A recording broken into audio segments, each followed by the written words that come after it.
Love your health, aime ta santé, Linga santé na yo. Welcome back from the break. We're still here with Dr. John.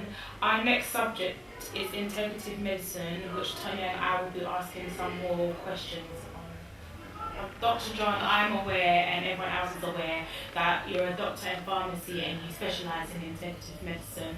For those viewers who are not very familiar with what integrative medicine is and what your profession consists of, can you explain a bit about your approach? Yes, thank you.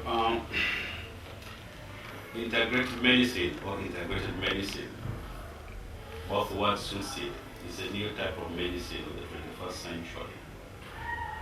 When I say new, it might not even be new, but it is trying to be restored from what was in the past, which has got to be the present and for the future. So what is this type of medicine? We very well know that there are different types of medicines in practice, which can be considered conventional, mainstream, which is orthodox, which is the only standardized medicine, because it meets the condition, as it has passed the test for practice and education. But due to current problem worldwide in the 21st century, that only medicine which is standardized has started to manifest limitation. There are drawbacks. It is not providing what it's supposed to provide. Since only one medicine was standardized, we in practice are trying to look forward to see how could these barriers of what is confronting mankind be solved. Some of us thought that maybe it's the question of trying to put all other type of medicine together with the standardized one to form a new type of medicine, which we are going to call integrative medicine or integrative medicine. So it is a combination of methods and practice of all medicine put together with what is called evidence-based medicine. The definition can never be streamlined. It would be very difficult to have a consensus to define it, but the question comes in to understand it by going into all these other type of medicine, and then we put them together so that we will have one new type of medicine which has got to be standardized. That's what I would call integrative medicine. So integrative medicine is very current, is very up to date. So you're taking ideas from old medicines and you're updating it. Yes, we are, not I alone, we people who have witnessed limitations, who have seen failures, who have seen drawbacks.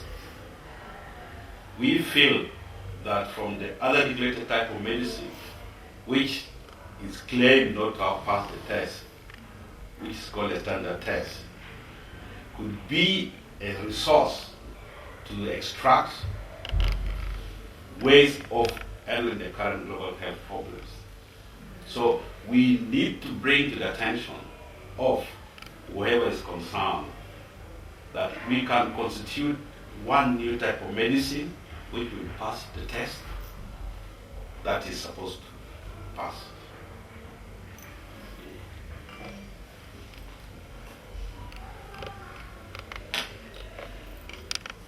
We have had some emails in from different people asking more about Dr. John's profession and more questions around integrative medicine. So I'm going to pass on to Tonia, who will be reading out these emails, and Dr. John can answer some of these emails for you. So, Doctor, we have here Mama Martin from Kinshasa asking, what are the principles of integrative medicine? How does integrative medicine work? Can you give me an example? Yes, the principle is something complex to define. First of all, if we say integration, it's a common word. We only hear, it's not only in medicine. We have to integrate the system, do this, do that. So we put together. But there must be a guide, there must be a principle to help us put things together. And this type of principles can be derived when centered towards the patient, not centered towards the disease. So I would say that in a simple term, for the time being, I would look at it as being what I would simply put as 4C. The 4C would simply mean that it has got to be customized to the people who need it. It has got to be centralized to the patient. It has got to be a care. See?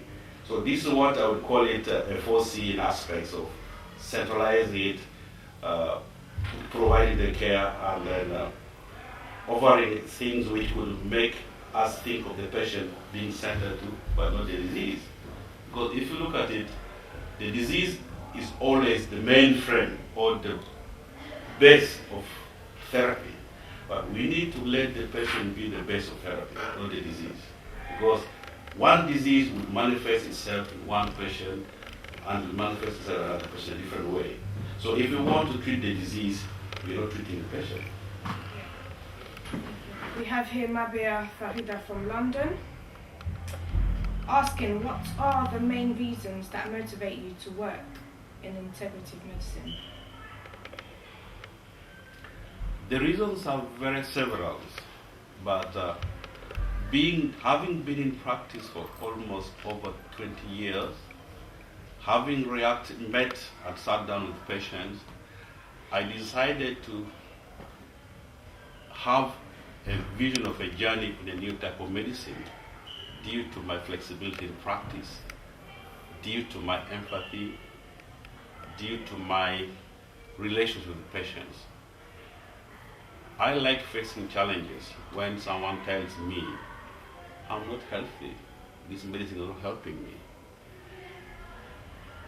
That one alone prompted me to see how could I lay hands to someone crying for help. I started trying to look into matters beyond what is witnessed or what I see. I decided to convince myself in a number of ways. I decided to explain to the people who need help, and I'm going to persuade my peers. Something reminded me of life as a result of facing challenges.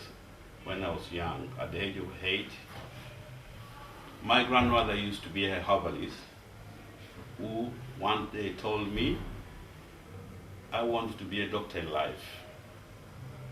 I asked my grandmother, why did you say so? She said, you have a heart. But the most unfortunate thing is, she died without passing me the skills of knowing about herbs. She passed it over to my third sister. Currently, I lost all the skills because I wasn't exposed. But having remembered in a vision of my journey, I felt that I need to talk to her in spiritual connection. So that is what has empowered me. Last but not least, I would say modern medicine is facing problems. There is high health cost which is unsustainable. There is resistance of bacteria towards antibiotics in place. There are so many unknowns that current modern medicine cannot handle. People are crying for help, so I felt there is need to face a challenge and confront it and see what best I can do. That's very motivating. I think everyone should take that into account and put it in their everyday life. Okay, we have here Carol Amber from London asking, what are the advantages of integrative medicine? The most obvious advantage of integrative medicine is the fact that it treats the whole body, meaning that when I say the whole body, we're not treating the disease, we are treating the patient. So the whole body could be looked into as the mind, the spiritual nature, and the body itself as a part of the system. So it is more of like it is offering holistic benefits to the person. where here we can look at the psychological aspects, the physical sufferings that we have talked about earlier, and the emotional aspects are being put together to restore what I'd said before, the balance of health. We have here Iler Manyonga from London asking, are you satisfied with this occupation? Do you find integrative medicine very helpful? It is too early to express my feelings. Satisfaction is a measure of success. It is too early to self-judge. As I've said before, a vision of a journey is a long process. The title itself is a new thing. So I still have a long way. I would think it's too early to judge. But I'm so far motivated to continue. Indeed. We have here Roger Laponda from Brussels.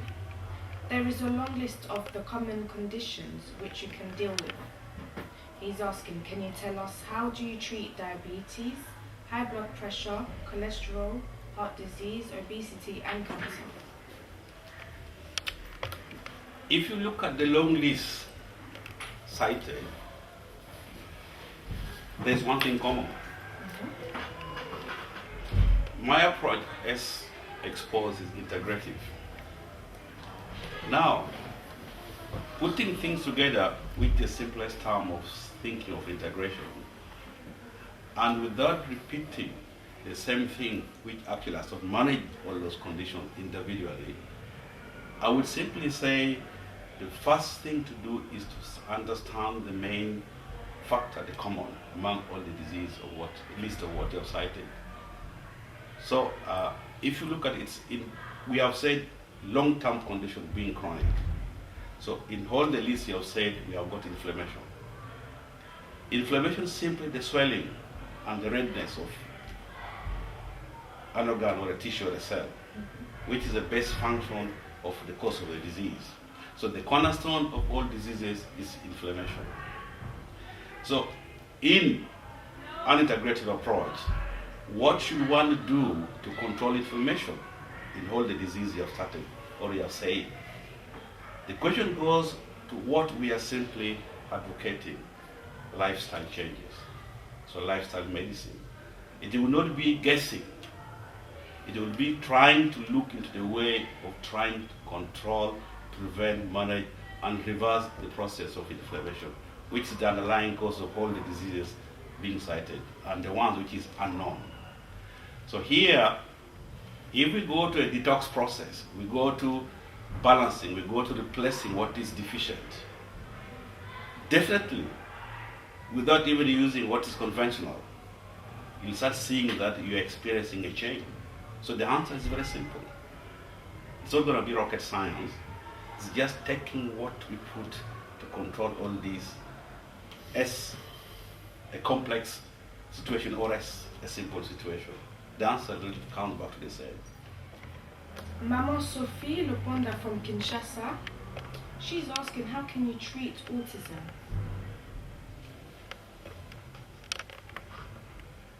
Autism is not an exception in the sense that I'm quite impressed to hear somebody from Africa asking how autism can be treated. If she was near me, I would have first of all asked her, has she ever witnessed autism in Africa? Now, being a long-term lasting condition which interferes with communication of the person being a child or an adult, it interferes with the social behavior, social understanding of the world within the surroundings. Modern approach is there for trying to treat autism in two lines. One, early intervention in the education line, and then medication. But going deeper, I would think there are better things to bring in than those lines which are well known as a combination. Now, the world of medicine is trying to have questions. What is causing autism? So many theories coming. Back in Africa, I personally have never witnessed an autistic condition. I don't know if any of you have witnessed that. Now, it looks as if one of the ways of thinking the cause is due to the fact that someone has a retardation in brain function and development, coordination, consciousness. So what could have caused this at an early stage is the fact that the person maybe is devoid of something which is being genetically transmitted, in the sense that when you look at the statistics of autistic condition, they are more male than female, to a ratio of 4:1. So it should be something which is linked to a sex hormone, which could be playing a role where men plays high probability. So that's one line of thinking. Then the second line of thinking could be reflected in the science of the years of 1980s to whatever time where the incidence of the disease is increasing. We have looked into modern medicine as being a way of saving the tragedy of mankind. There's been always a rumor or gossip or a call saying that could vaccination be a cause?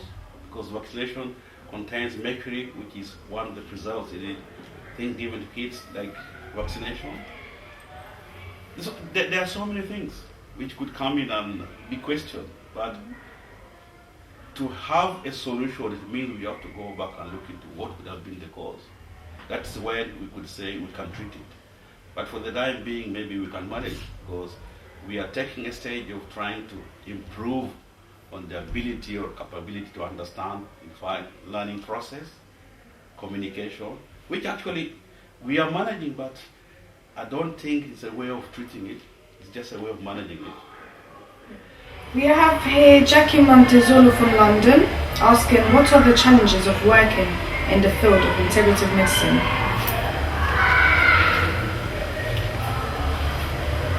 I would say the challenges could fall in two parts. One, encountering the unknowns, which can be put in medical terms, idiopathic conditions, which one has got to deal with.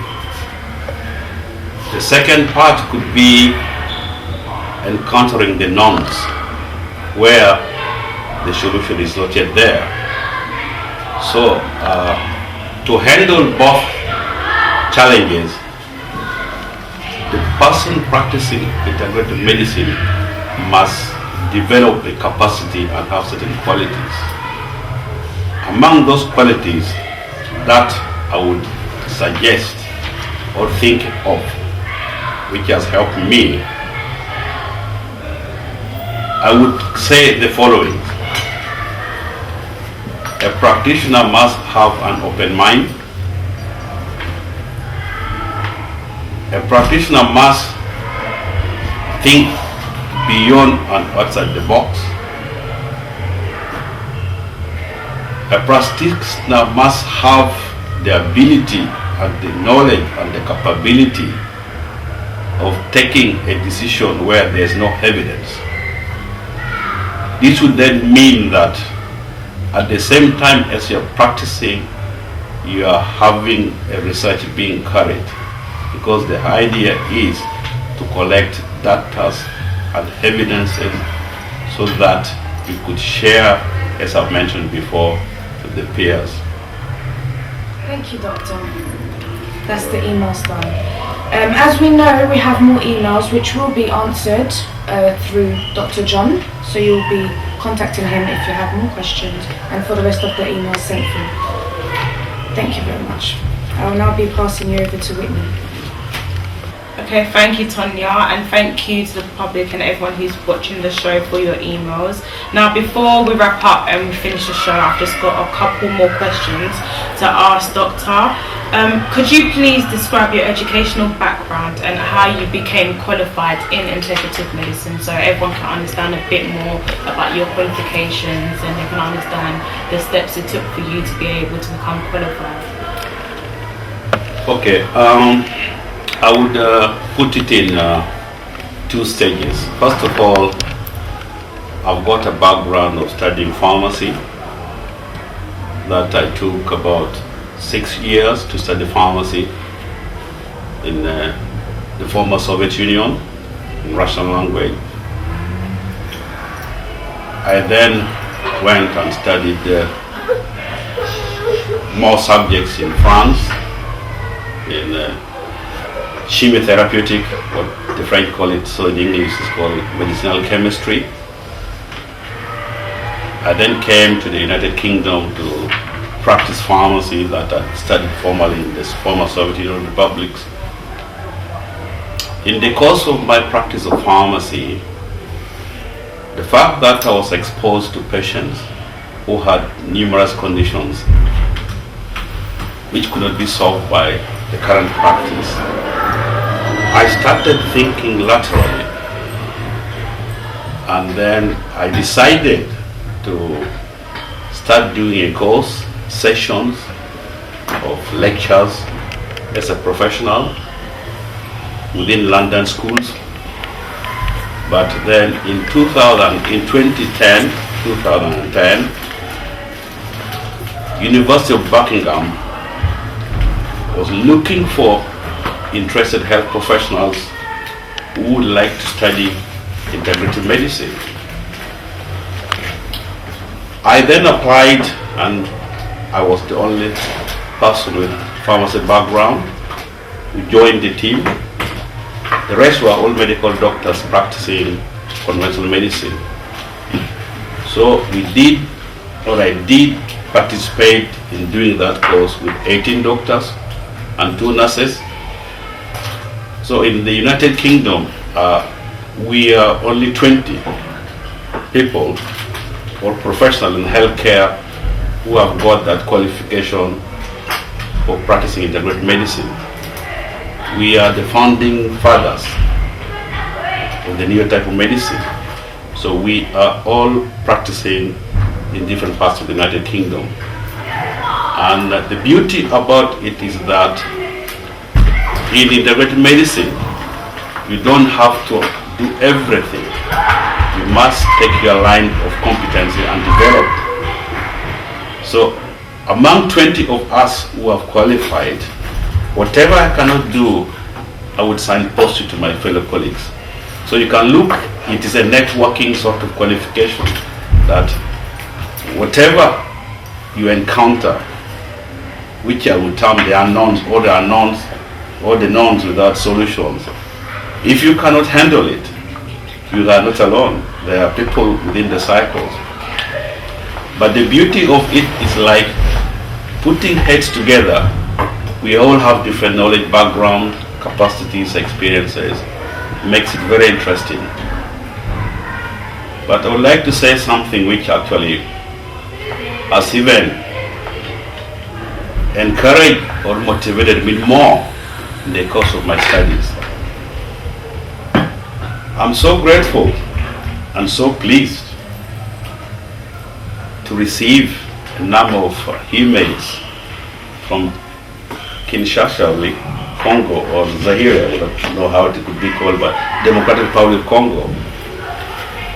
In my search of the history of integrative medicine, this is going to be a shocking factor to anybody who's going to listen to this. Integrative medicine, as it stands, it first started in Kinshasa. I'll tell you when, as far as history is concerned. Zaire by then got her independence in 1960. The first medical school was opened in Kinshasa in 1954. And there were no Congolese doctors by then, but there were Congolese medical assistants. So during the time of independence, when Mobutu was in power, the expatriates had to leave.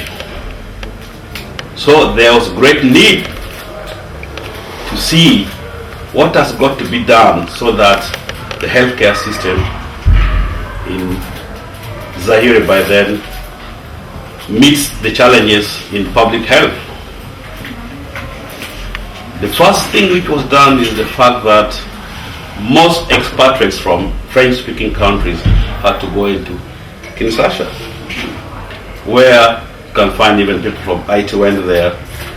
But due to political instability and then social unrest, Mobutu's government did not do much till when in the early 60s up to 70s, the system that the expatriates from French-speaking countries and the Congolese medical assistants who are then integrated to be medical doctors as physicians sat down and said, we need to do something.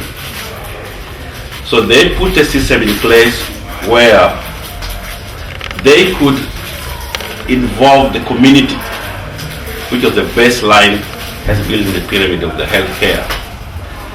So in that particular time, the range of 1960 to 1970, the fact that the economy of Zaire was at its best, something historical was achieved between the range of 1960 and 1970, period of 10 years, that even in the rating of the care performances, the first of its kind was registered in Kinshasa with an achievement of 95%, which was even better than the care performances in developed world. This was an historical moment that even prompted Zaire by then to join an African Charter for Healthcare System. So I'm so proud that the answer of what we're looking for started back in Africa. And I'm so grateful to be among you people who have got this origin picking up interest.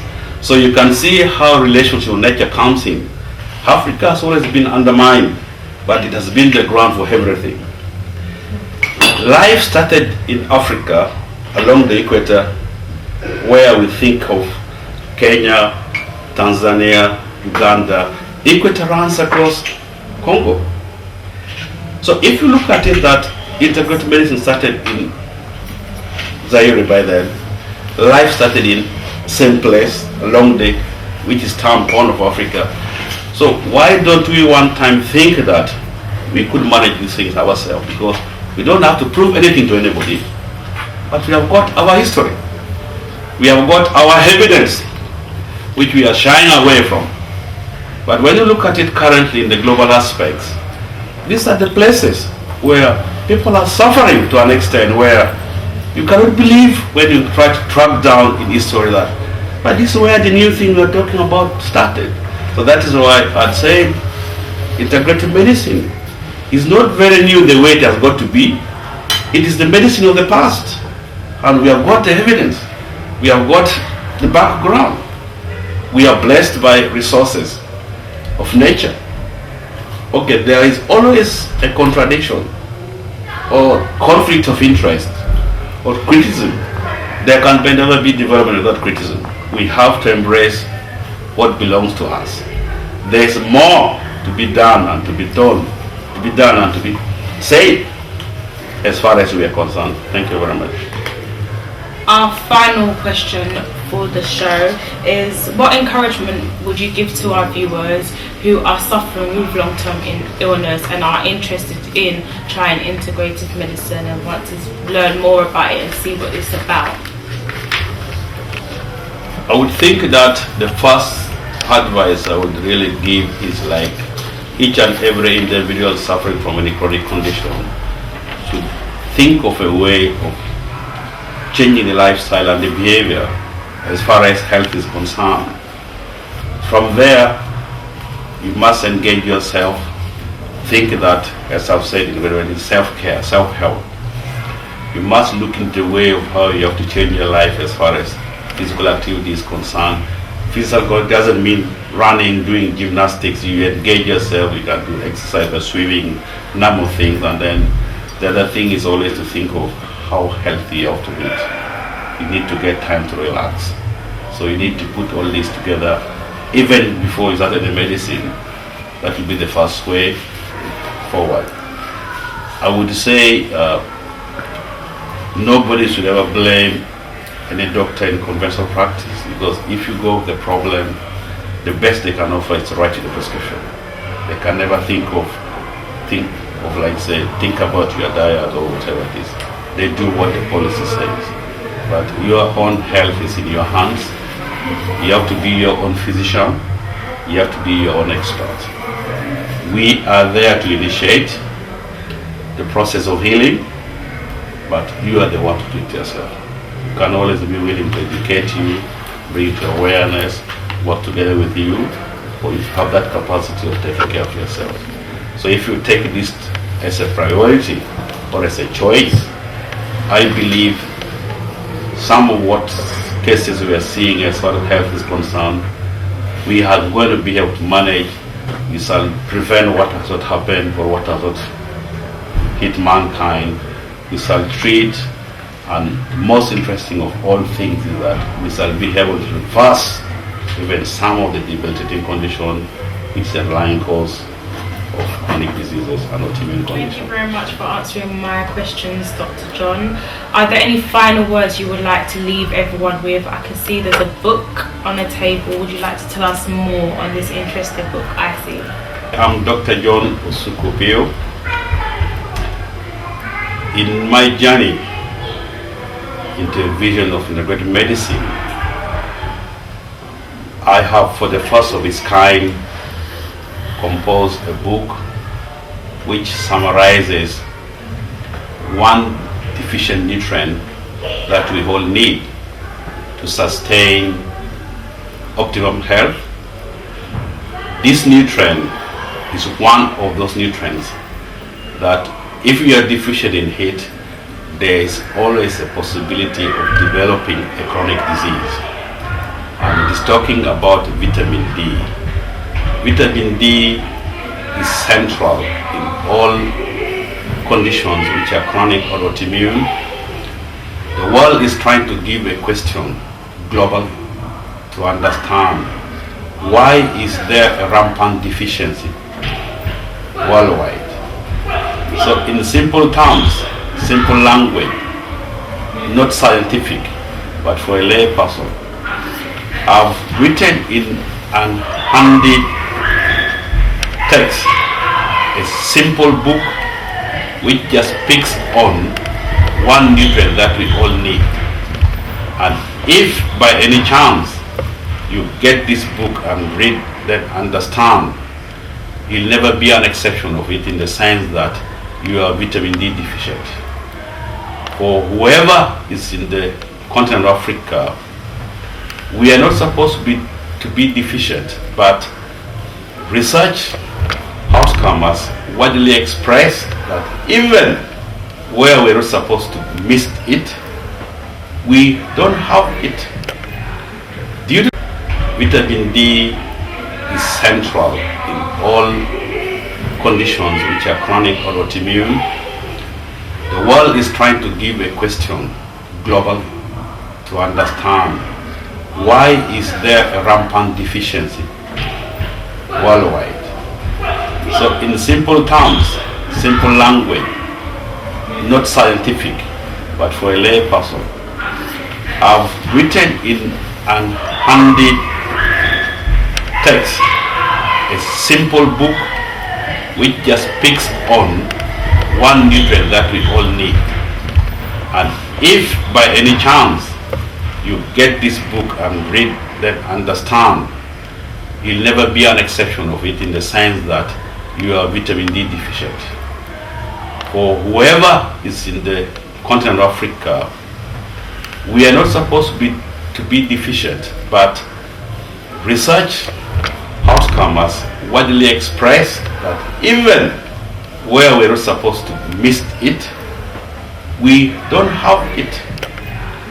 Due to the fact that we make this vitamin D from our body, so we all cut the raw materials. I've decided to name the book Walking Medicine.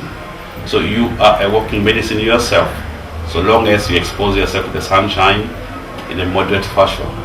But if you have no possibility of getting sunshine in a sufficient manner by exposure, you can always take supplements. Thank you. Our program has now come to an end. I would like to thank Dr. John for coming on our show and talking to us once again.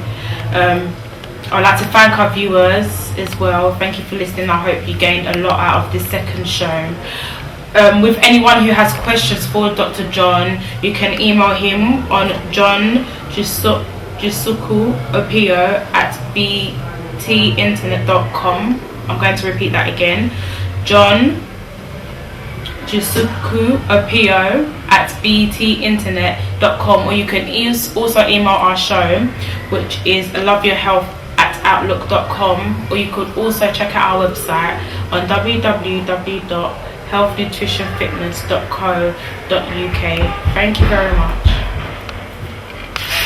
Love your health, aime ta santé, linga santé na yo.